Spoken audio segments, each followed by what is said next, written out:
Brea Davis, welcome to the Women in Business Impact Lab podcast. Thank you. Thank you so much for having me. I'm so excited to be here today. It's a pleasure to be with you. You're joining us from Seattle. I'm joined by Angela Schill, and today we're going to be talking with Brea about navigating the transition and how mothers transitioning back into the business world and arena can effectively manage the challenges they might encounter. Some of this might be in relation to work-life integration, family issues as it relates to career. These are the types of things we'll explore together today, and I'm just thrilled to have a chance to pick your brain, Brea, today as we have this conversation. As we get started, I wanted to share Brea's bio with everybody. Brea is a wellness coach and motivational speaker, specializing in empowering new moms to find balance, live healthy, and pursue their passion and purpose. As a mom of two, a mompreneur with a background in health and business development, she understands the unique challenges faced by new moms and has dedicated her career to helping them achieve holistic well-being. I love everything about your background and your bio. I'm thrilled to dive on in. Anything else you would like to just share by way of background, personal context before we get into the broader story? No, I think that kind of sums it up. Thank you for sharing that. Well, Brea, let's just jump in and talk about navigating the transition that we're all here to talk about, which is mothers moving back into the business arena after having children and kind of making that foray back into the business world. And maybe you can talk about some of the challenges that you have studied and maybe you've experienced yourself and how to effectively manage those. Yeah, absolutely. I think it's an interesting point to actually talk through because I myself have gone back to the corporate life 2 times after having both of my girls. And in the past, I've experienced my mother going back to a career after my brother and I graduating from high school. So she waited all the way until we got into high school before entering back in the workforce. And so now I am on my mompreneur journey. And so I have a unique perspective, I think, from both sides of the coin. And so here's kind of how I look at it. I think there's a couple of things that we can think through and being able to effectively manage the challenges that come up. But I think the first thing is embracing a flexible mindset. And that's being open to pivoting and adapting to the new circumstances. It's for those of us who may have a first time coming back into the workforce, it's very new. And there's a lot of things that you probably didn't take into consideration in the beginning that pops up. There's things that we can't plan for. But if we change our mindset from I can't to how can I believe the result will most likely have a positive ending.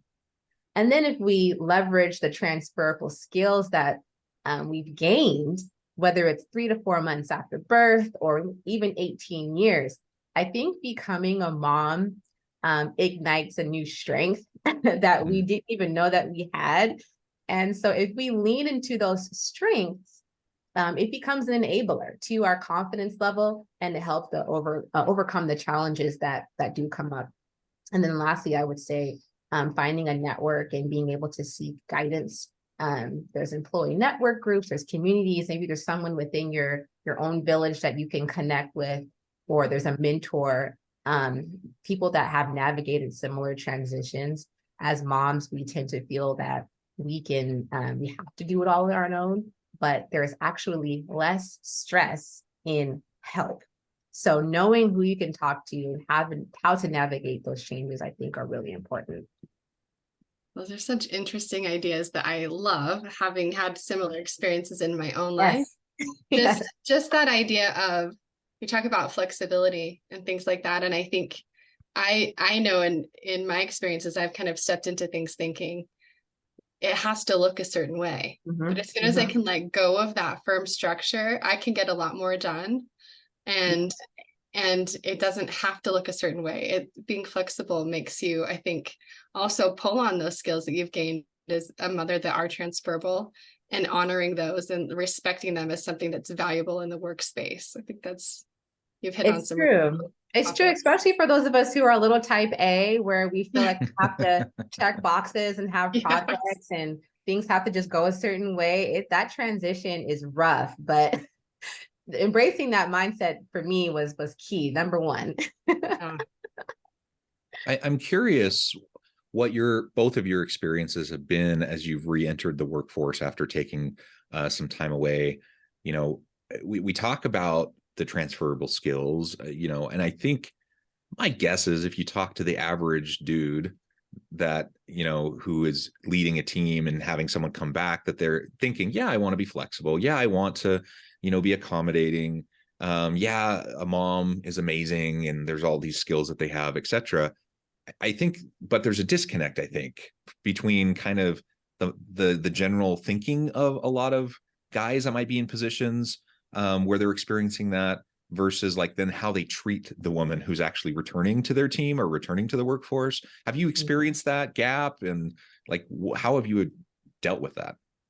Yeah, it's interesting because my second little one, my manager or my leader at the time, he didn't have any kids, and he was married, but it was very weird. I mean, I don't know what the ethical thing is to do when people say I'm expecting. I don't know if you're required to not say anything at all, but it wasn't a congratulations. It was just like, okay, so when do you plan on leaving? And then he actually left during my maternity leave. And it was just very odd because when I was in the hospital, actually, this is my first one. When I was in the hospital, I had called him because it was 6 weeks early. She was a preemie. And I told him, I was like, I have to take my leave early. And I'm at the hospital and I'm getting ready to deliver. And this was, 2-3 months prior to when I was expecting to go on leave. And he was like, well, what do I do? And so I just had to lay it out very clear that I can no longer work. I'm setting those boundaries for him to know this is the day that I'm taking off. And you need to figure out after, because we set a leave plan. It's just going to have to come in sooner than later. I cannot have any more conversation after we get off of the phone. And I will speak with you when I return. So I think letting those boundaries be sticking to the boundaries that you have and letting them know like what you're actually dealing with, communicating that. I think those are very important because I think a lot of times we feel like people are mind readers, especially sometimes I feel like my husband should be reading my mind, but they are not mind readers. We have to communicate. We have to tell them and set those boundaries, especially in the workplace. Otherwise, they wouldn't know. They just will never know. And so I think those are kind of some of the challenges that I've come up with in the past that I'm able to just communicate the boundaries very clearly and ensure that like he understood this is what's going to happen. But say it with confidence and kindness at the same time. that for me was a little traumatic because it was almost as if, do you not see hear my voice and I'm at the hospital early. So, but everyone has different scenarios, circumstances, and as long as you know how to communicate them, that's all you can really do. I think that you talk about confidence and kindness at the same time. There's like a piece of self-advocacy, but also walking the person down the path with you, because sometimes you're figuring it out as you go as well. But having that confidence to advocate for yourself is so important too. And figuring out what you need. Yes. I'm also wondering if, because you just shared an example of where you left a job and returned to that job. And I'm wondering if you have personally, or perhaps with those you've worked with and coached, seen people who have left for a period, maybe the workforce altogether, and when they decide to return, it might even be a while later, not just maternity leave, but maybe they took an extended period and now they're trying to re-enter maybe even years later. That seems like that would be exceptionally challenging. No, absolutely. I think there's a few different obstacles that we as women might be experiencing. And a lot of the clients that I work with, they come to me because they don't necessarily feel like they have qualifications. So when we talk about that confidence gap, I let them know, I'm like, hey, we can acknowledge some of those doubts, but let's also focus on the strengths and experiences that make them valuable in the workforce. And if there's a specific skill that they need to get updated on, or they need to upskill, I have them go and do some research around investing in what that skill is that they need in that particular field. There's actually so much more resources now. I think I just saw Google is offering some free courses. Harvard offers free online courses. Once they actually determine that path and we kind of walk down what that looks like, those desires and those goals, they can look up what those required skills are and then start reading and start listening to different podcasts within that field to kind of help upskill that area. And then if they have a very big gap in the resume, I actually emphasize to them to volunteer in some areas where they feel interested in those fields, and also begin to work as a freelancer, whether it's part-time or a few hours a week. They could be shadowing or getting an understanding of what it takes for them to go back into that field. And a lot of times they're not going back into what they used to do. They really have experienced some type of growth or some sense of self-awareness where they know here's actually kind of where I'm leading to, and it's a completely new path. My mom was an educator before my brother and I, before she had us, and she actually went into nursing.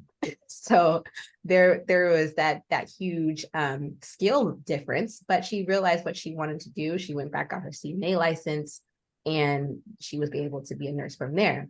So yeah, those are kind of the couple of things that I walk my clients through as they begin to identify those goals, especially if there is a huge gap in them reentering the workforce. Those are great. Those are great advice for people trying to get through that gap. And as you're talking about some of these challenges, I don't know if this is along that same path, but how can they, when mothers are reentering the workforce, how can they take those challenges that they're facing? And I don't know if you want to outline more of what those are, but also how can they turn those into opportunities? And you've kind of talked about that. Yes. I always say when you don't know what you don't know, like I said that earlier, but having that community or networking group that you can go to and say, here's what I am going through, here's what I'm looking for. I think a lot of times, back in the day, I would say, I don't know what years it would be. Don't quote me on the years, but it was a lot. To go to the golf course, it was more of a social and business thing. It's still somewhat like that today. I think there's actually stats that say a certain percentage of CEOs actually golf, and that's where they do business on the course. Women can do the same thing. We love brunching. I'm a millennial, so brunch is definitely a weekend thing for me. But there's a lot of networking brunches out here, more specifically, where I go to and I learn. When I speak to these women, I'm asking them, what do you know that I don't know? Who do you know that I need to know? And asking very intentional questions to be able to help expand that network and overcome those blocks that might come up, I think is very key, especially in today's society when we're doing everything online and virtual. You got to get back out there. Yeah. We have to kind of step our toe out and just risk it a little bit. You have to get a little bit uncomfortable to overcome some of those challenges.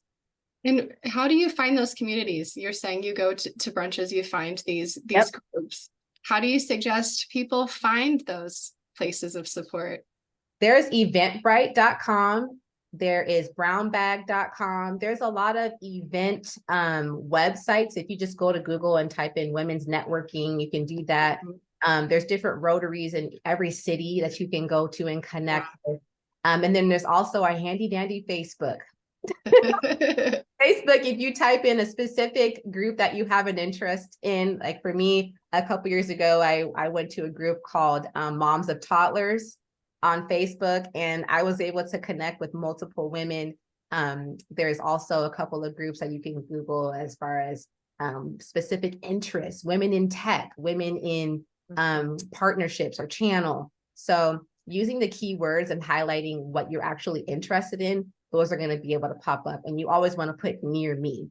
That way it's local. You don't have to, travel too far. And some of them might be virtual, which is perfectly fine as well. But those are kind of the typing in those keywords on those different event sites that you're going to be able to find the network that you're looking for. I love that. And then just having the courage to go and be uncomfortable and ask questions. And I love asking the question, even what question should I be asking? What don't I, when you say, what don't I know? What question should I be asking that I'm not? Exactly. Yes, exactly. And that courage piece, I'm wondering how you foster more of that. Part of it may be a personality thing, Sure. or depending on the amount of time someone has spent out of the workforce, maybe, there's a different level of anxiety around that. I'm thinking of my wife in particular, and, we have 6 children. She spent an extended period of time out of the workforce, at least full-time. She worked part-time. Mhm. And yeah, it was really hard for a variety of reasons. It was really hard for her to go back into full-time employment, to even want to, and then when she wanted to feel like she could, and like just the confidence piece. Like, she's a very intelligent, confident woman, like very Mhm. capable, so it's not like a general lack of confidence. It was like in this specific instance of like, I gotta like reconnect with people and network and like do all these uncomfortable things after you've been out of the game for so long. I mean, how do you broach that with someone who's just not feeling it? Yeah, that is so that is a very common fear, is why, like, it's a little fear, and that's okay for it to be a little fear or concern, whatever we want to call. But it's a common one that I connect with when I in first working with women. And what we typically do is we kind of have to start from the beginning. We talk through your values, your vision, and your mission. And once you kind of identify what your values are, what your vision is, what your mission is, you have to then visualize and see consistently what that looks like. And that should be a motivator to enabling you to continue to move that needle forward. And once you kind of write down that end goal, then we work our way backwards. And we start from one step to step 2, because it can get really overwhelming just thinking about, okay, I have to do all these things in order to get to that end goal. But if you just focus on the first step, once you hit that, the next step, the little milestones that you're hitting that continue, and as you hit them, you begin to get more confidence. And that's why I always let my clients know. Right now I'm reading 15 Invaluable Laws of Growth, a lot of growth books that really kind of help you meditate. And it's a mindset thing that allow you to just continue to nurture. You have to nurture it. Otherwise, if it's not being nurtured, you're going to continue to be stuck, and you're going to continue to feel that feeling of overwhelm and anxiety. And that is, for me, I'm saying the enemy, but it's the adversary. Okay. And so putting your mind towards what you want, how you want it to align with your vision, value, and goals. Those are that's the first step. And then continuing to nurture your mindset with things that are bringing value to what you want is going to be key. And that book, 15 Invaluable Laws of Growth by John Maxwell, it's really good. And that first chapter actually talks through exactly what we're talking about, what we may lack and how we can overcome it. That is so powerful to just, I'm looking at myself and my own challenges that are kind of similar to what John's describing with his wife. I've had some of those where I've come in and out. And to have that overall arching vision and that mission, I mean, that helps, that could help pull you out of any anxiety rut. I think if you could just stay focused and be intentional on, okay, what are my goals? Why am I doing this? And I think that's where you can pull out some of those extra strengths and those powers, and kind of take what you've utilized in one part of your life and apply it into another in really propelling ways. And celebrating the little things that you have accomplished. I think a lot of us, we minimize the small wins, and it just gives us more confidence once we get to that one first step, the second step. It gives us more confidence to continue and to keep being motivated to push on. Because we're not being motivated every day, but it helps us kind of keep that discipline level going. Well, and I think, I mean, just what you do, you're talking about mentoring these women and kind of helping them walk through the path. I think having another person to say, notice this, see what you're doing, and helping that intentionality is so vital. And I'm wondering if you could talk about more about we've already talked a bit about this, but the available resources and support systems for mothers that are embracing like what you know, their entrepreneurial or their corporate paths, and how can they navigate that return? Yes. So. Yes, I think there's a couple things to think through when it comes to that. The first is knowing or finding or looking for a professional and personal development program. I think those are always really cool, especially now the many different ones that are out there. There's things such as masterminds that many groups and coaches or cohorts networks have been a part of, or kind of launched that geared to specifically what the type of development you're looking for. There's a lot of return to work programs that are out here. I can't think of the actual names of the websites, but there's one that's, if you just Google return to work for moms, there's plenty of sites that are out there that actually provide that. And then actually going to different workshops that are designed for re-entering into the workspace. There's a lot of resources that you can look up and you can attend just from virtual. I know a lot of them are virtual because a lot of moms are just thinking about it and they don't have the flexibility quite then to make those events. The second is seeking organizations that they want to work for that have a flexible, that provide flexibility in the workspace. So I always say, I'm not going to work for a company where I have to be stuck on my computer. And those are part of my mission. I'm not doing that. So if they offer, looking for roles that offer flexible schedules or remote work options, those are going to help support the goals that we as moms want to be able to have, especially if we have younger children. And then also lastly, I think coaching is always a great resource to have. I myself, even though I am a coach, I also have a coach. But finding a coach that aligns with your vision and values that can help you navigate through that journey. It helps you stay accountable. It helps you kind of keep moving the needle, and it gives you the confidence or in a different perspective to be able to move forward through that, embracing that. Like I said, I came from corporate. I'm embracing the entrepreneurial journey. That's very different. It's very risky.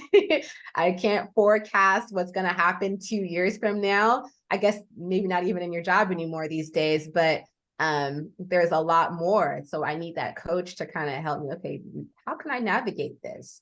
So those are 3 areas I think would be a good support system that we can embrace. I love that.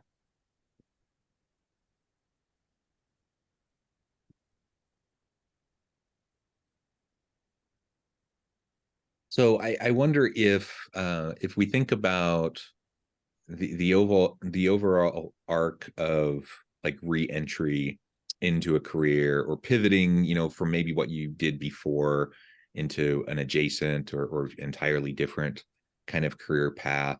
Are there any other bits of advice that you might have that women can keep in mind? You talked about the upskilling piece. I think that's always important. Yes. Yes. I would say maybe I guess what I'm asking is to what extent can career exploration be part of this? I think especially if you've taken an extended amount of time away. I think again, I can't help but just think of the example of my wife. And she, before we started having children, she was a middle school math teacher, and that's what she did, and that's what she wanted to do, and she knew she wanted to do that. And that was what she was going to do the rest of her life, right? And then eventually when she was going to go back to teach, she was going to be a middle school math teacher. Fast forward a bunch of years, and now she's a university math teacher. She's a professor. She teaches, statistics, business calculus and stuff. That transition of like mindset shift of like her skill set, which serves both, but to like for her to transition from like, this is the thing I want to do versus, hey, there's all these other opportunities and I could do something completely different. That took quite a while. And yeah, thoughts around like the career exploration piece, especially if you're re-entering after a long time? Yes. I would say, this is a lot of things that we actually work through with my clients. So this is a very good question. It's common for sure. But I think the first step, and I think a lot of people, they always think about, okay, I don't know what I want to do, but figure out your priorities. Define what the priorities look like. A lot of us as moms, we are looking to maintain balance and prevent burnout. That I think is kind of the stuck point. We're trying to figure out how we can manage it all. And I think there's a couple of things that we need to do before that. So having to set, defining the balance, I think what we start out is we have an activity where we have a column where we have for home and a column for the business. And then we align each of those items to each of the desires that they're looking for. For example, if they prioritize their mornings with their family at home, then choosing a role or a career that allows them to set their own schedule would be a benefit. Or if they want to ensure that they don't miss any pageants or games, for that new role of exploration, they're probably going to have to find a role that doesn't require any travel, right? And then once they define what those priorities are in their own home and what they want in a job, then we explore and say, we have to set some realistic expectations and acknowledge that the balance is a constant adjustment. It doesn't have to, it's not going to be the same, especially the different milestones that our kids hit. Toddler stage is completely different from high school age, right? So it's okay to recalibrate when needed. And then in order to figure out how to balance it, we got to write down what can be delegated. I like to say, what doesn't require the mom's touch? Okay. So we can't be afraid to seek help and delegate the tasks both at work and at home. If we're looking to figure out what that position looks like still, then we go through, okay, if I'm going to be working full time and maybe I'm a stay-at-home mom right now, what are the things that I'm doing that I'd like to delegate out that don't require my actual my hands or my labor? And who at home, and this might be for the ones who have older kids, or have some of them have grandparents that live there, aunts, uncles, if they're a more family-oriented family. But who at home can we use? I always, there's so many different resources for delegation. I outsource my groceries. So I have them go on Instacart and say, okay, look, this is actually very simple. It's maybe $7-10 a month for you to actually use this service. You just put your grocery list on here and have them deliver it weekly. Then there's laundry services. I hate doing laundry. I haven't gotten to the point where I've outsourced it yet, but I absolutely hate it. But that is definitely a service that's provided. Cleaning services. While I can't clean weekly, and some of us might not be able to afford a weekly clean, what if you can have someone come once a month to do the deep cleaning for you? That way you can take the rest of those weeks to just, lightly wipe down things or sanitize whatever it may need, but your home won't look absolutely crazy at the end of that month. Have someone come in. And then figuring out who can actually do those tasks. Some of us give our kids chores. And so just having the ability to delegate that out.